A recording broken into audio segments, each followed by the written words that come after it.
May I proceed? DM, how do you work without delegated powers? You wake up in the morning, go to the office and do what?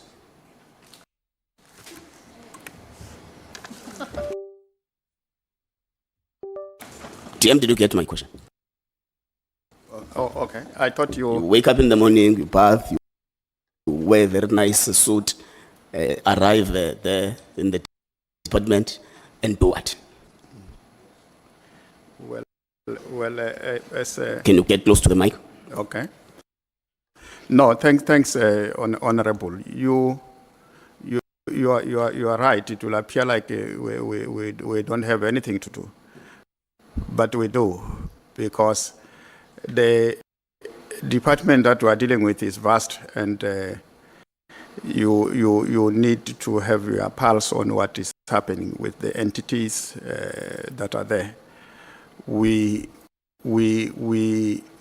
have to ensure that the ministry is functional, the department is working, coordination is done. The interaction that we were having of the things that needs to be done gets done. That's why you have policing taking place in the country. The fact that we are not delegated specific responsibilities, it doesn't mean that we don't have things to do. We do. Does it usually take this long? Of course, but there is a difference between the 6th and the 7th administration. In the 6th administration, I came in within a short space of time. I got my delegated responsibilities, which is attached there. And the reason why it was so quick is because I was working with another police officer in the form of General Kele. And fast forward to now, the minister comes from a different environment. And this ministry, Honorable, it's complex. You can't just say you are responsible for this, you are responsible for that, without having that deeper understanding yourself. And I think it was necessary for the minister to go through the processes that he has gone through. And as I said earlier, that if this process is concluded tomorrow, I think, and the minister is coming back into office tomorrow, he will be able to allocate us responsibilities, because he fully understands SAPS and its operation now as we speak. In fact, he's wiser. He's much wiser. Thank you. Okay, you arrive at SAPS in 2019. Yeah. General Spear testified under oath before this HOC Committee and said, everyone in the SAPS knows Ket Matala because he's popular within the organization for the work he's doing in the SAPS. How well do you know Mr. Matala? I think, I don't want to say it was, you can't say everyone. Can you get close to you the mic? You can't say, why is it that it looks like I'm far from the mic when you speak, Honorable? You can't say everybody knows him, because that might not be factual. But you can say there are some people who know him in SAPS. That will be accurate, because indeed it's some. Personally, I don't know him. I don't know him. I only came to know him when these issues started to hit the wall, and it was in the public space. But I didn't get the opportunity to meet with him. Okay. Do you think it is in the best interest of the crime-fighting efforts to dissolve the political killings task team? Political task team, it was not necessarily SAPS response to fighting crime. It was a SAPS response to fighting political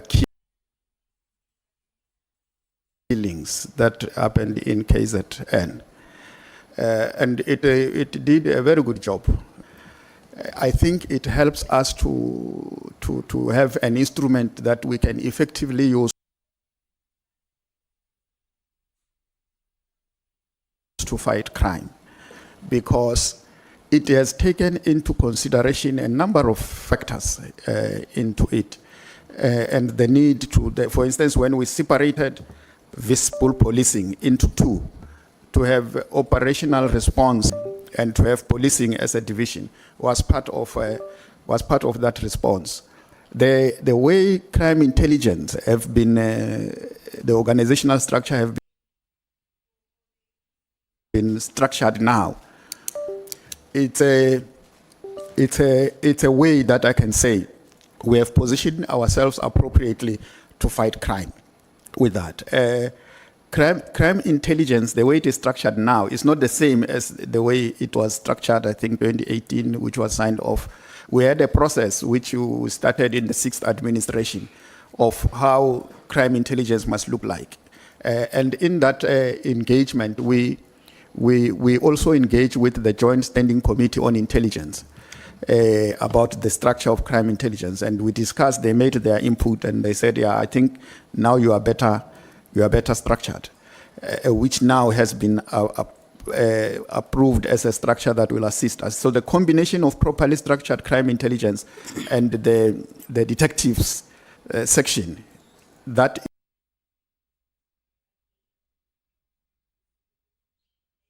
is a better organized way to respond to the high rate of crime.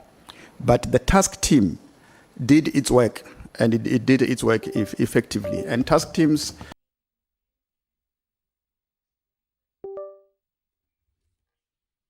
at some point when the task is no longer at hand, they cease to exist, but there are no time frames.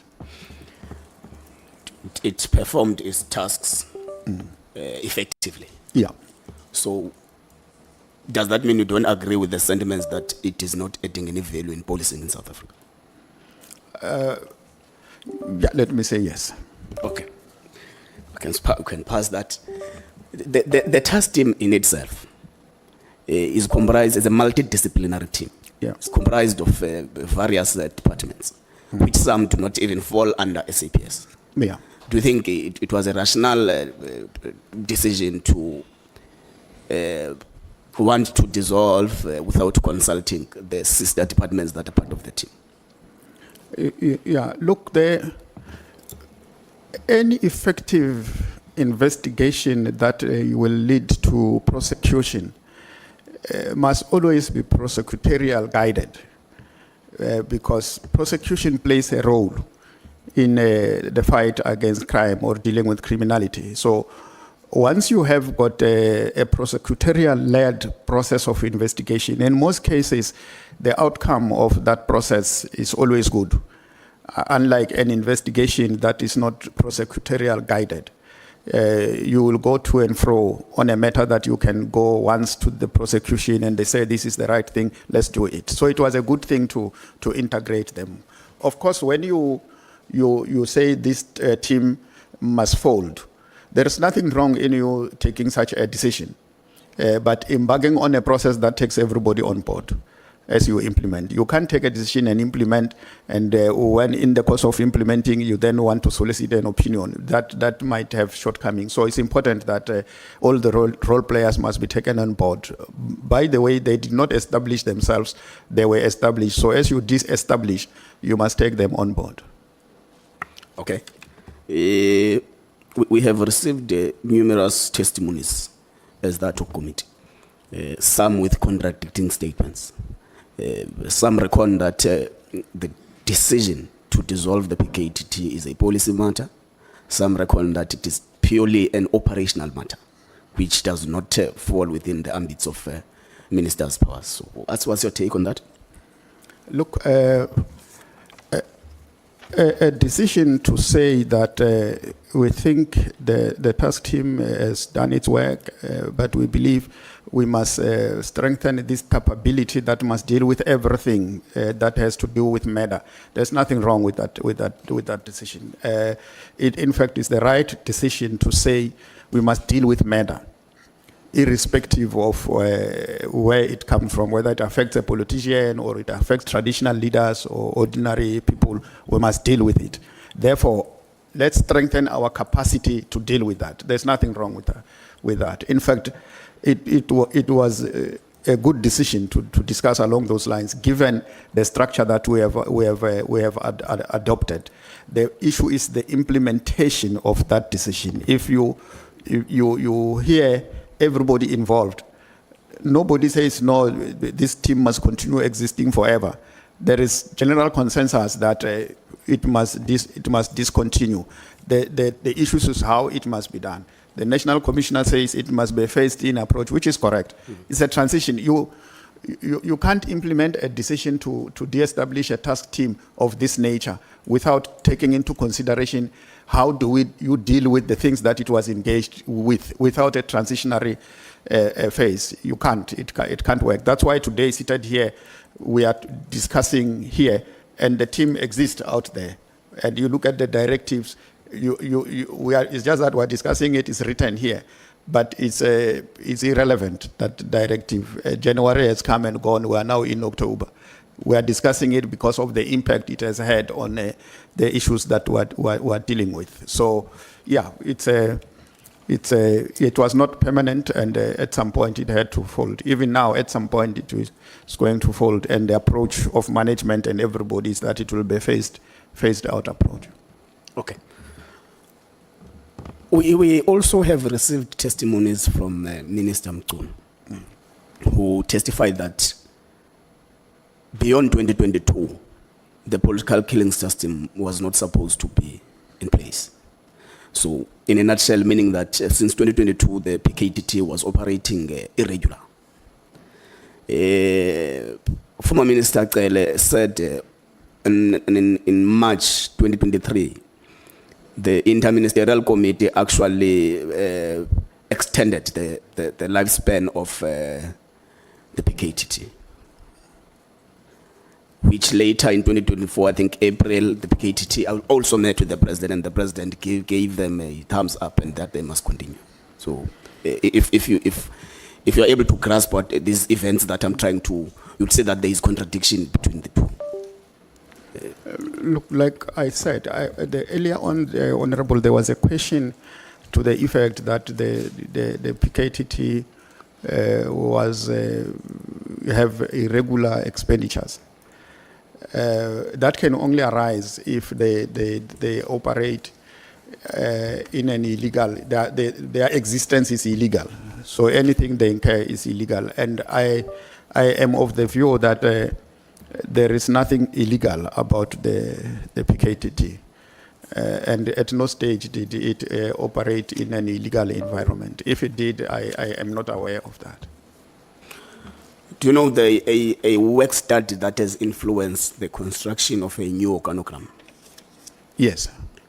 When was the new organogram agreed and concluded? It was signed off now, I think, May 2020, this year. May 2025? Yeah. Meaning that it cannot have a retrospective effect to the PKTT because the directives predate the signing of the new organogram. No, but the organogram has nothing to do with it was not designed to fit the PK. It was not designed in response to the PKTT. The two are mutually exclusive. Okay. Thank you very much, Chair. I think I'm done for now.